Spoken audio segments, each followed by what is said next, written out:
건축과 관계법규 이적입니다. 이번 시간은 75페이지에 건축에 대한 구조 설비와 관련된 사항으로 양가로 2번 관계 전문 기술자와의 협력 이 부분을 함께 보도록 하겠습니다.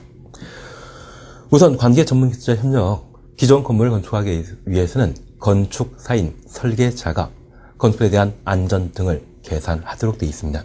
다만 대형 건축물에 있어서는 건축사보다 좀 더 전문가와 서로 협조해서 해당 건축물에 대한 안전성을 확보하라, 그런 의미인데요.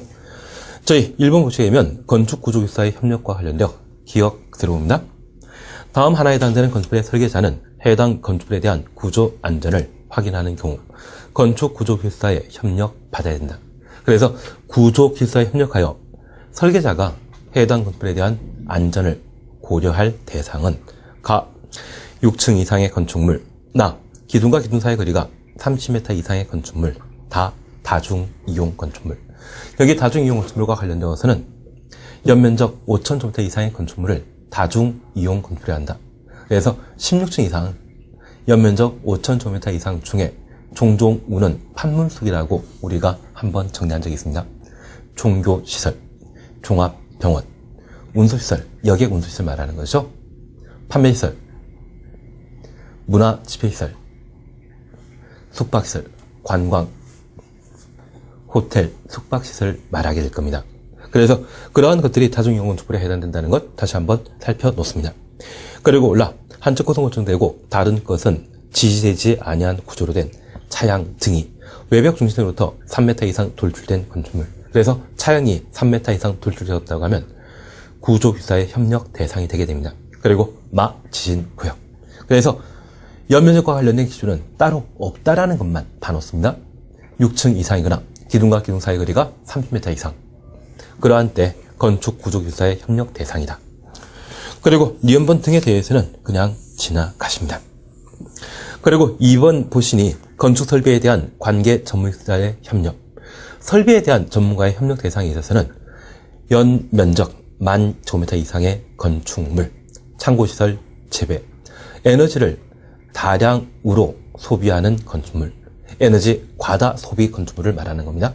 그러한 때는 전문기술자의 협력 받아야 된다. 그래서 연면적 10,000제곱미터 이상의 경우에는 구조안전 확인 대상이 아니라 건축 설비에 대한 전문가의 협력 대상이 되게 됩니다.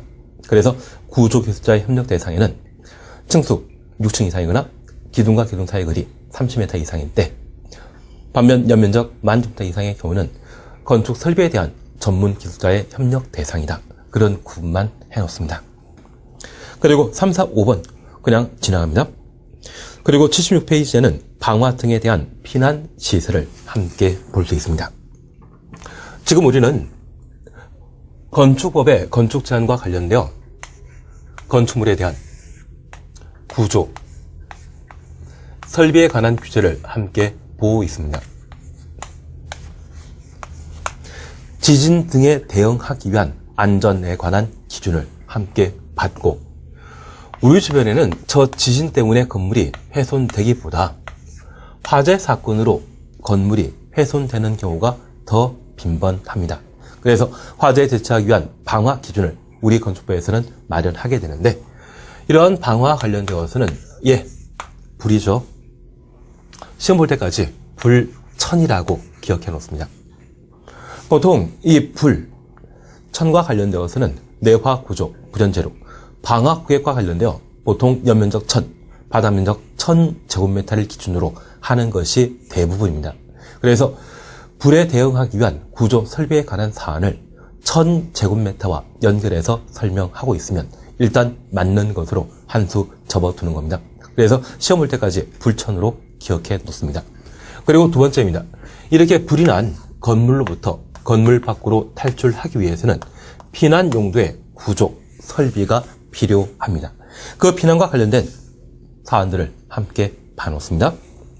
그래서 76페이지에 양과 3번 방화 등에 대한 피난시설 등, 그리고 1번 그냥 지나갑니다. 그리고 2번입니다.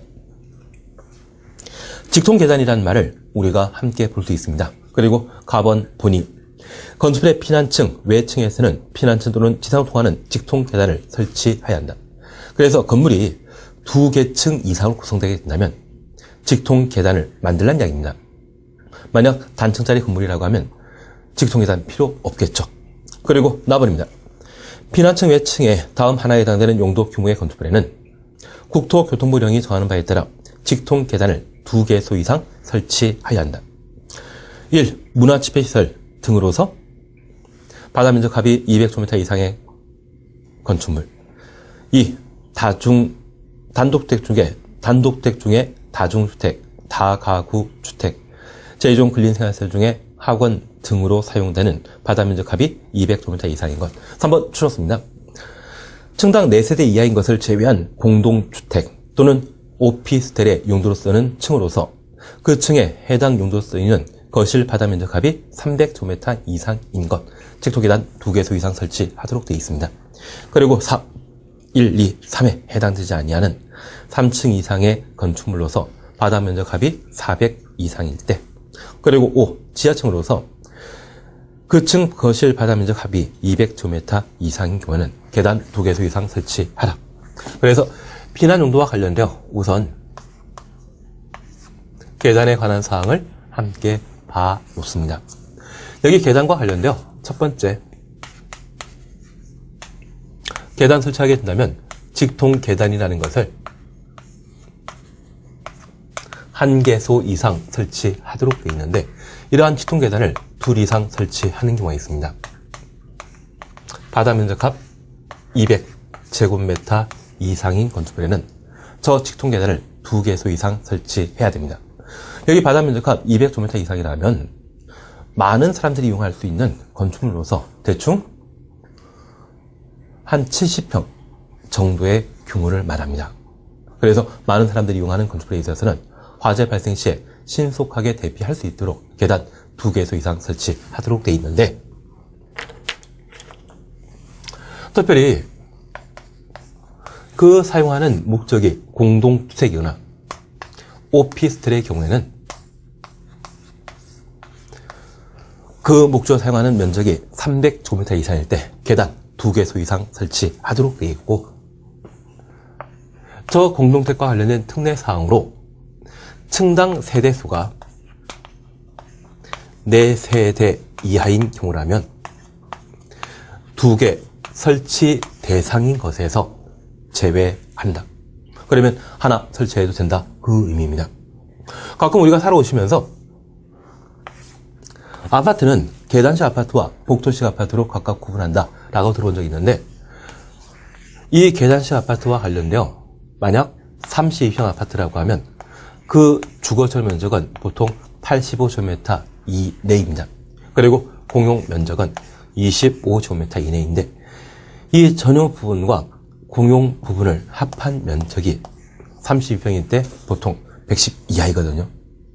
이러한 것들을 한 층에 30평 두고 그 층에 또 30평 배치하게 된다고 하면 공동택으로 사용하는 면적이 200제곱미터 이상이죠. 만약 이런 때에는 계단 하나면 됩니다. 그런데 그 층에 또다시 공동택 하나 배치하게 된다고 하면 이때는 300제곱미터 이상이고, 이러한 경우는 계단 2개소 이상 설치해야 되죠. 이렇게 3세대에 걸쳐 계단을 2개 사용하게 된다면 건축 집정에서는 어느 정도 낭비일 겁니다. 그래서 아예 복도식으로 만들거나 아예 2세대에 걸쳐 계단 하나를 사용할 수 있도록 계단식 형태의 아파트를 만들게 되는 겁니다. 그래서 공동택에 있어서는 그 층에 공동택에 쓰이는 바닥 면적 합이 300 이상일부터는 계단을 2개소 이상 설치해야 한다 된 겁니다.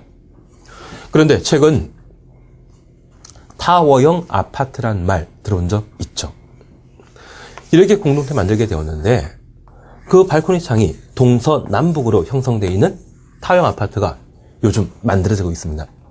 그것은 건축법상의 특례로서 층당 세대수가 4세대 이하의 경우에는 직통 계단 하나 설치해도 되죠.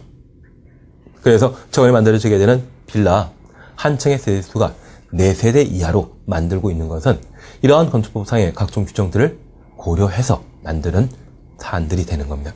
그러면 우리가 이해하실 것은 화재 등이 발생했을 때 신속한 대피가 가능하도록 많은 사람들이 사용하게 되는 바다 면적합 200제곱미터 이상의 건축물은 직통 계단을 2개